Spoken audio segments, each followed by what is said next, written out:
Arrest ಕೂಡ ಆಗಿದೆ.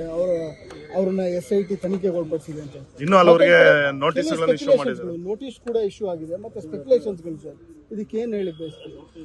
ಅಲ್ಲ, ತನಿಖೆ ಬಹಳ ಗಂಭೀರವಾಗಿ ತನಿಖೆ ನಡೀತಾ ಇದೆ. ಯಾಕೆಂದ್ರೆ ಒಂದು ಕೋಟ್ಯಾಂತರ ಭಕ್ತಾದಿಗಳು ಧರ್ಮಸ್ಥಳದ ಬಗ್ಗೆ ಆತಂಕವನ್ನು ವ್ಯಕ್ತ ಮಾಡಿದ್ದಾರೆ. ಸತ್ಯ ಏನಾದರೂ ಹೊರಗಡೆ ಬರಬೇಕು ಅಂತ ಕಾಯ್ತಾ ಇದ್ದಾರೆ. ಅದಕ್ಕೆ ಸ್ವಾಭಾವಿಕವಾಗಿ SITಗೆ ಅವ್ರ ಮೇಲೆ ಜವಾಬ್ದಾರಿ ಹೆಚ್ಚಿದೆ. ಅದರಲ್ಲೂ ಕೂಡ ಈಗ ಚಿನ್ನಯ್ಯ ಅಂತಕ್ಕಂಥವ್ರನ್ನ ಅರೆಸ್ಟ್ ಮಾಡಿದ ಮೇಲೆ ಅವರ ಹೇಳಿಕೆಗಳು, ಅದರಿಂದ ಆಗ್ತಕ್ಕಂಥ ಫಾಲೋಔಟ್ ಎಫೆಕ್ಟು, ಇದೆಲ್ಲವನ್ನು ಕೂಡ ಭಾಳ ಗಂಭೀರವಾಗಿ SITನೂ ಗಮನಿಸಿದೆ. ನಾವು ಸರ್ಕಾರ ಕೂಡ ಇದು ಆದಷ್ಟು ಬೇಗ ಇದನ್ನು ಮುಗಿದ್ರೆ ಒಳ್ಳೆಯದು ಅಂತ ಹೇಳಿ ನಾವು ಕೂಡ ಅಂದ್ಕೊಂಡಿದ್ದೇವೆ. ಹಾಗಾಗಿ ಅವರು ಬೇಗ ಮುಗಿಸ್ಬೇಕು ಅಂತಕ್ಕಂಥದ್ದು ಅವರು ಕೂಡ ಪ್ರಯತ್ನ ಮಾಡ್ತಿದ್ದಾರೆ.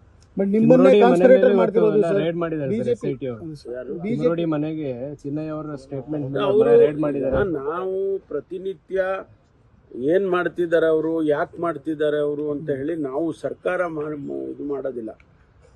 ಅವ್ರಿಗೇನು ಮಾಹಿತಿ ಸಿಕ್ಕುತ್ತೆ, ಅವರಿಗೆ ಅವರ ಪರಿಮಿತಿಯಲ್ಲಿ ಏನೆಲ್ಲ ನಾವು ಟರ್ಮ್ಸ್ ಆಫ್ ರೆಫರೆನ್ಸ್ ಏನು ಕೊಟ್ಟಿದ್ದೀವಿ ಆ ಪರಿಮಿತಿಯಲ್ಲಿ ಅವ್ರಿಗೇನೆಲ್ಲ ತನಿಖೆ ಮಾಡಬೇಕು ಅದನ್ನು ಅವರು ಮಾಡ್ತಿದ್ದಾರೆ.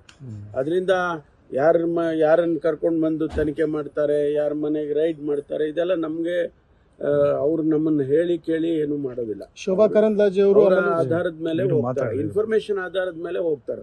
ಶೋಭಾ ಕರಂದ್ಲಾಜೆ, ಪ್ರಹ್ಲಾದ್ ಜೋಶಿ ಅವರು sir, government is biggest conspirator in this case.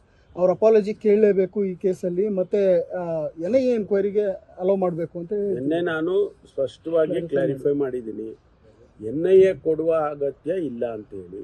ಯಾಕೆಂದರೆ ನಮ್ಮ SITನವರು ಸಮರ್ಪಕವಾಗಿ ತನಿಖೆ ಮಾಡ್ತಿದ್ದಾರೆ. ಅದರಲ್ಲೇನಾದರೂ ಲೋಪ ಇದೆ ಅಂತ ಹೇಳಿ ಕಂಡು ಬಂದರೆ ಅದು ಬೇರೆ ವಿಚಾರ. ಈಗ ಅವರು ತನಿಖೆ ಮಾಡಿ ವರದಿ ಕೊಡೋವರೆಗೂ ಕೂಡ ಹೆಂಗೆ ನಾವು ಹೇಳೋದು? ಅದು ಸರಿ ಇಲ್ಲ ಅಂತ ಹೇಳಬೇಕಾದ್ರೆ ಏನಾದರೂ ಒಂದು ಬೇಕಲ್ಲ, ಒಂದು ಮಾನದಂಡ ಇಟ್ಕೊಂಡು ನಾವು ಮಾತಾಡಬೇಕಾಗುತ್ತೆ. ಅದರಿಂದ ಸದ್ಯದ ಪರಿಸ್ಥಿತಿಯಲ್ಲಿ NIA ಕೊಡೋ ಅಗತ್ಯ ಇಲ್ಲ. ನಮ್ಮ SIT ಅವರು ತನಿಖೆಯನ್ನು ಮಾಡ್ತಿದ್ದಾರೆ. ಅವರು ವರದಿ ಬಂದ ನಂತರ ಅದಕ್ಕೆ ಪರ ವಿರೋಧ ಸ್ವಾಭಾವಿಕವಾಗಿ ಚರ್ಚೆ ಆಗುತ್ತೆ. ಆನಂತರ ಸರ್ಕಾರದ ಹಂತದಲ್ಲಿ ನಾವೇನು ತೀರ್ಮಾನ ಮಾಡಬೇಕು ಮಾಡ್ತೀವಿ. ಬಟ್ ನಿಮ್ಮನ್ನೇ ಕಾನ್ಸ್ಪಿರೇಟರ್ ಅಂತಿರೋದು ಸರ್ ಅವರು. ಗವರ್ನಮೆಂಟ್ ಅಕ್ಯೂಸೇಷನ್ ಮಾಡೋದು ಬಹಳ ಸುಲಭ. ಆ ಅಕ್ಯೂಸೇಷನ್ ಸಮರ್ಥನೆ ಮಾಡ್ಕೋಬೇಕಲ್ಲ.